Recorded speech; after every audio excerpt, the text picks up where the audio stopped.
శ్రీమాత్రే నమః. శుద్ధలక్ష్మీ స్వరూపాన్ని సిద్ధలక్ష్మీ స్వరూపంగా కూడా మనం చెప్పడం జరుగుతుంది.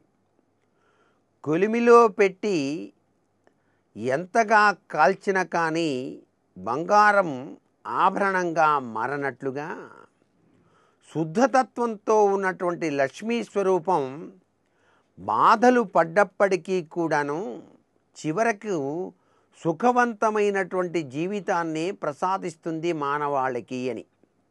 మనకి ఉదాహరణ ధర్మరాజు పాండవుల తత్వంలో విరాజిల్లుతూ ఆ కౌరవ పక్షంలో సంభవించినటువంటి ఉపద్రవాలన్నింటినీ కూడాను ఎదుర్కొని చివరకు కురుక్షేత్ర సంగ్రామంలో కౌరవులను ఓడించి తాను ధర్మరాజ్య స్థాపన చేసినటువంటి శుభ సందర్భంలో ఇక్కడ ధర్మరాజు అనుభవించినటువంటి కష్ట నష్టాల యొక్క ప్రభావం శుద్ధతత్వానికి నిదర్శనం.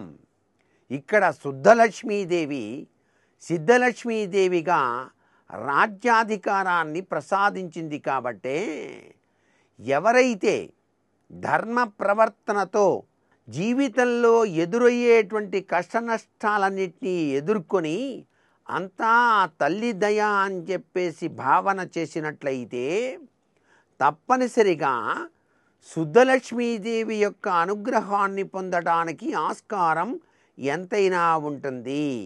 అందుకనే ఆ తల్లిని సుమనస వందిత సుందరి మాధవి చంద్ర సహోదరి హేమమయే అంటూ కీర్తించటం ఈ శ్రావణ మాసంలో ప్రతి ఒక్క ఇల్లాలు ఆచరించవలసినటువంటి విధి విధానంగా చెప్పాలి.